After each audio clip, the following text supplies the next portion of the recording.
Adjustment of capital class 12 accounting में adjustment of capital 11 times किए जाते हैं। पहला, change in profit sharing ratio among existing partners में एडजस्टमेंट ऑफ कैपिटल के दो सिचुएशन होते हैं। एडमिशन ऑफ ए पार्टनर में 3 बार एडजस्टमेंट ऑफ कैपिटल करने पड़ते हैं और रिटायरमेंट ऑफ ए पार्टनर में 6 टाइम्स एडजस्टमेंट ऑफ कैपिटल करने पड़ते हैं। अब सबसे पहले change in profit sharing ratio में एडजस्टमेंट ऑफ कैपिटल 2 टाइप से होता है। एक करेंट अकाउंट के थ्रू, दूसरा कैपिटल अकाउंट या ये कैश के थ्रू। अब ये एडजस्टमेंट ऑफ कैपिटल के लिए सबसे पहले रीवैल्यूएशन अकाउंट को बैलेंस करते हैं। उसमें जो गेन या लॉस होता है उसे पार्टनर्स कैपिटल अकाउंट में ट्रांसफर करते हैं। फिर कैपिटल अकाउंट को बैलेंस करके क्लोजिंग बैलेंस निकाल लेते हैं, टू बैलेंस CD। फिर कैपिटल अकाउंट को 3 रो नीचे और एक्सटेंड कर लेते हैं और जो क्लोजिंग कैपिटल है उसे ही क्रेडिट साइड में बाय बैलेंस ब्रॉट डाउन करके लिख लेते हैं। फिर वर्किंग नोट में आते हैं। वर्किंग नोट में total capital of the new firm निकालते हैं, सारे पार्टनर्स के कैपिटल के ओपनिंग बैलेंस को टोटल करते हैं।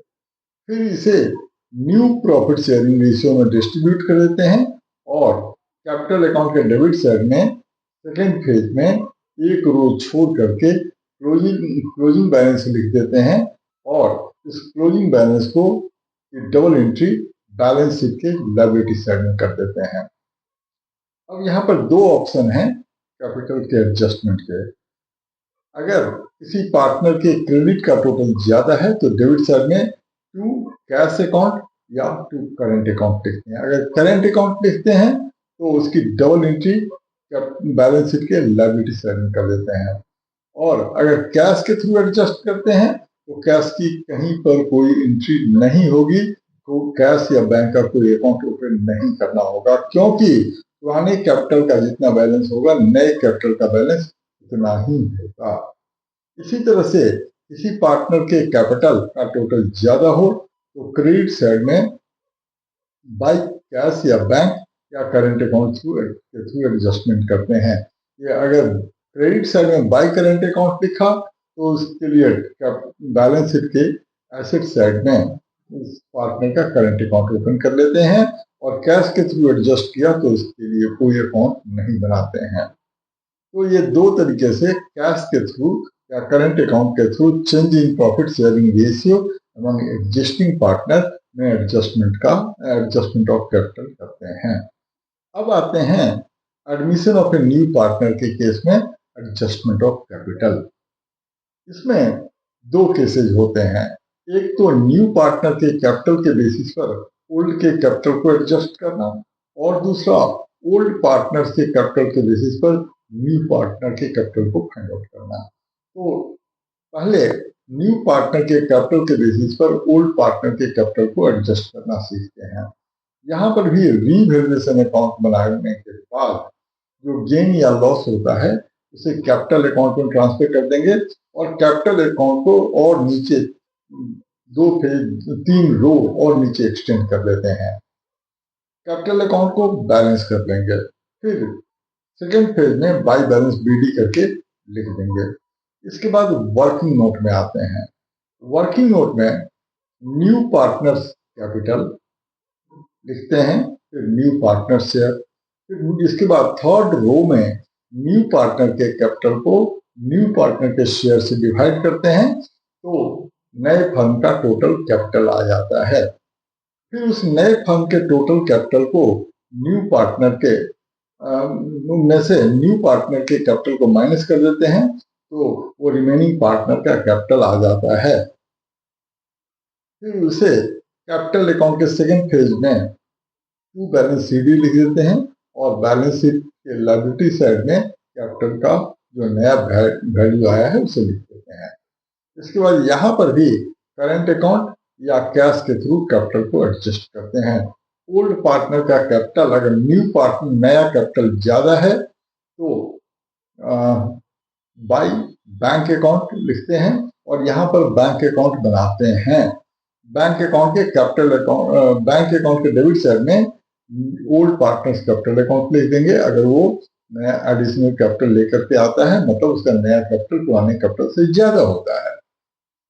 और अगर करंट अकाउंट के थ्रू एडजस्टमेंट करना हो तो यहाँ पर बाई करंट अकाउंट लिखेंगे, फिर बैलेंस शीट के एसेट साइड में इसकी डबल एंट्री कर देते हैं।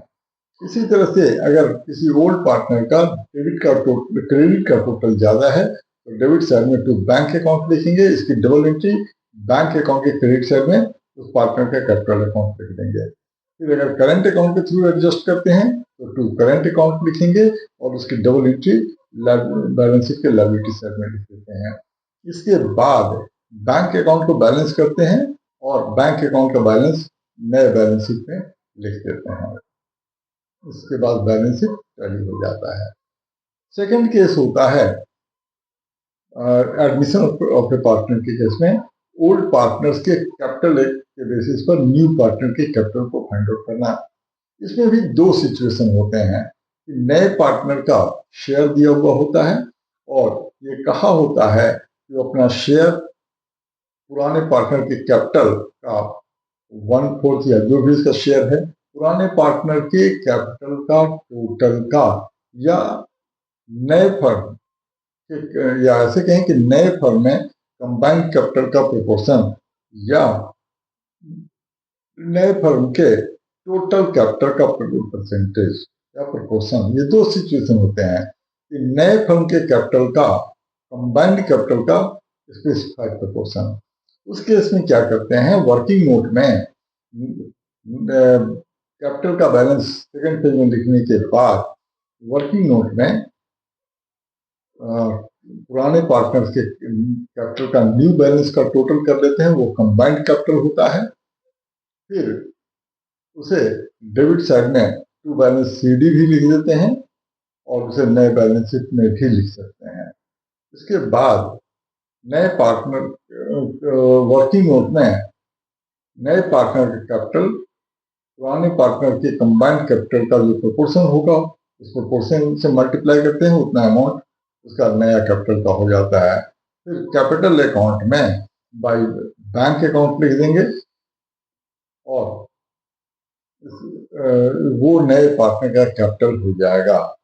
इसी तरह से सेकंड केस होता है ओल्ड पार्टनर्स के कैपिटल के बेसिस पर न्यू पार्टनर के कैपिटल का। तो उस केस में कैपिटल अकाउंट बनाएंगे, क्रेडिट साइड में बाय बैंक अकाउंट लिख करके नए पार्टनर का कॉलम में खाली छोड़ देते हैं, पुराने पार्टनर के कैपिटल को बैलेंस कर लेते हैं, फिर डेबिट साइड में टू बैलेंस सीडी लिख देते हैं। इसके बाद वर्किंग नोट में कंबाइंड कैपिटल पुराने पार्टनर्स का निकालते हैं और कंबाइंड शेयर। उसके बाद कंबाइंड पार्टनर के कैपिटल को कंबाइंड शेयर से डिवाइड कर देते हैं तो नए फर्म का टोटल कैपिटल आ जाता है और उसमें से पुराने पार्टनर के कैपिटल को माइनस कर लेंगे तो नए पार्टनर का कैपिटल हो जाएगा, या कंबाइंड कैपिटल को उसके शेयर से मल्टीप्लाई करेंगे तो नए पार्टनर का कैपिटल आ जाएगा। वो बैंक अकाउंट के क्रेडिट साइड में बाय बैंक, कैपिटल अकाउंट के क्रेडिट साइड में बाय बैंक लिखेंगे, उतना कैश उसे लेकर के आना होगा और वही उसके कैपिटल का क्लोजिंग बैलेंस होगा। फिर कैपिटल का जो क्लोजिंग बैलेंस है उसको लायबिलिटी साइड में लिखते हैं। इसके बाद बैंक अकाउंट को बैलेंस कर देते हैं, फिर बैलेंस शीट टैली हो जाता है।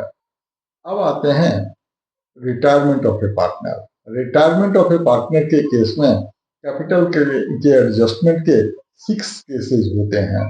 सबसे पहला केस होता है कि नए फर्म में पुराने रिमेनिंग पार्टनर्स अपने कैपिटल को प्रॉफिट शेयरिंग रेशियो में रखना चाहते हैं, तो उस केस में भी कैपिटल अकाउंट को बैलेंस कर लेते हैं। फिर कैपिटल अकाउंट का दूसरा पेज बनाते हैं, उसमें बाय बैलेंस बीडी लिख देते हैं। फिर वर्किंग नोट में इसके पहले जो रिटायरिंग पार्टनर है उसके कैपिटल का जो बैलेंस होगा उसके लोन में ट्रांसफर कर देते हैं और उसको कैश में पे कर सकते हैं या लोन में ट्रांसफर कर देते हैं। फिर रिमेनिंग पार्टनर के कैपिटल को बैलेंस कर लेते हैं वर्किंग नोट में और उसके न्यू रेशियो में बांट लेते हैं। फिर डेबिट साइड में टू बैलेंस सीडी करेंगे और वहां पर भी करंट अकाउंट या कैश अकाउंट के थ्रू एडजस्टमेंट करेंगे। करंट अकाउंट होगा तो लायबिलिटी साइड में लिख लेंगे, कैपिटल होगा कैश के थ्रू होगा तो कैश अकाउंट के थ्रू इसका ट्रीटमेंट करेंगे। फिर नया कैपिटल टू बैलेंस सीडी होगा, उसके बैलेंस शीट के लायबिलिटी साइड में कॉपी कर लेंगे ओल्ड पार्टनर का न्यू कैपिटल और नए पार्टनर का कैपिटल। तो इस तरह से नए फर्म में कैपिटल का एडजस्टमेंट हो जाएगा। सेकेंड केस होता है कि नए फर्म का टोटल कैपिटल उतना ही होगा जितना पुराने फर्म का कैपिटल था। तो इस केस में मान लेते हैं 3 पार्टनर पहले से हैं, तो तीनों पार्टनर के कैपिटल का जो जितना ओपनिंग बैलेंस था उसे वर्किंग नोट में रिमेनिंग पार्टनर्स के कैपिटल में प्रॉफिट शेयरिंग रेशियो में बांटेंगे। उसे ही कैपिटल अकाउंट के सेकेंड फेज में टू बैलेंस सीडी करेंगे और जो एडजस्टमेंट होगा वो कैश या करेंट अकाउंट के थ्रू होगा। थर्ड केस, क्वेश्चन में अलग से कोई फिगर दिया हुआ हो सकता है कि नए फर्म का टोटल कैपिटल इतना होगा, फिर उसी कैपिटल को न्यू रेशियो में बांटते हैं और उसे ही ओल्ड रिमेनिंग पार्टनर्स के न्यू रेशियो में बांटेंगे, फिर उसको एडजस्ट करेंगे करेंट अकाउंट या कैपिटल अकाउंट के थ्रू। फोर्थ केस, नए फर्म में का जो कैपिटल होगा वो पुराने पार्टनर के का कैपिटल प्लस जितना अमाउंट रिटायरिंग पार्टनर को दिया उतने कैश को ले करके आएंगे। उस केस में by balance BD second phase में लिखेंगे, फिर डेबिट साइड में आने के पहले वर्किंग नोट में इसको एडजस्ट कर लेते हैं, इसको टोटल करते हैं। इसमें ओल्ड पार्टनर्स का capital plus amount paid to the retiring partner, इसे रिमेनिंग पार्टनर्स में डिस्ट्रीब्यूट करते हैं। जो डिफरेंस होता है वो कैश के थ्रू होता है, फिर कैश अकाउंट बना लेते हैं। इसके बाद ओल्ड पार्टनर रिमेनिंग पार्टनर्स के कैपिटल को ओल्ड न्यू रेशियो में डिस्ट्रीब्यूट करते हैं, इसको नए बैलेंस शीट के लायबिलिटी साइड में ट्रांसफर करते हैं, फिर बैंक का जो बैलेंस करके एसेट साइड में ट्रांसफर करेंगे। इस तरह से नया बैलेंस शीट का टोटल टैली होगा। फिफ्थ केस में क्या होता है कि जो रिमेनिंग पार्टनर्स हैं, रिटायरिंग पार्टनर को जितना अमाउंट देना है उतना कैश वो लेकर के आते हैं, फिर वर्किंग नोट में रिमेनिंग पार्टनर्स के कैपिटल का बैलेंस प्लस जितना अमाउंट रिटायरिंग पार्टनर को दिया उसको टोटल कर लेते हैं, फिर इसे ओल्ड पार्टनर्स में रिमेनिंग पार्टनर्स में ओल्ड रेशियो में डिस्ट्रीब्यूट कर देते हैं, वो टू बैलेंस सीडी कर देंगे और जो डिफरेंस होगा वो कैश के थ्रू एडजस्ट कर देंगे। फिफ्थ केस में क्या होता है कि रिमेनिंग पार्टनर्स रिटर्निंग पार्टनर को जितना कैश देना है उतना कैश को लेकर के आते हैं, प्लस नया वो बैंक बैलेंस भी मेंटेन करना चाहते हैं, उसमें जितना एडिशनल कैपिटल उनको लाना होगा वर्किंग नोट में 4 अमाउंट को टोटल कर लेंगे। मान लेते हैं कि 2 पार्टनर्स हैं, दोनों पार्टनर के कैपिटल का क्लोजिंग बैलेंस प्लस जितना अमाउंट रिटायरिंग पार्टनर को दिया प्लस जो एडिशनल कैश रिक्वायर्ड है, इन चारों फिगर को बांट करके वो दोनों एग्जिस्टिंग पार्टनर में रिमेनिंग पार्टनर में न्यू रेशियो में डिस्ट्रीब्यूट करेंगे, फिर इसका एडजस्टमेंट कैश के अकाउंट के थ्रू एडजस्ट कर लेंगे। सिक्स्थ केस होता है कि जब रिमेनिंग पार्टनर रिटायरिंग पार्टनर को पे करते हैं, दूसरी बात कैपिटल को एडजस्ट करते हैं और बैंक का बैलेंस पुराने बैंक बैलेंस से कम रखना चाहते हैं। उस केस में वर्किंग नोट में पार्टनर के कैपिटल का बैलेंस टोटल करते हैं, जितना अमाउंट रिटर्निंग पार्टनर को दिया उसे ऐड करते हैं और उसमें से बैंक बैलेंस उतना माइनस कर लेते हैं जितना फर्म डिक्रीज करके मेंटेन करना चाहता है, फिर इसे न्यू रेशियो में डिस्ट्रीब्यूट कर देंगे और जो एडजस्टमेंट होगा वो कैश के थ्रू होगा। इस तरह से ये 11 केसेज होते हैं क्लास 12 में एडजस्टमेंट ऑफ कैपिटल में।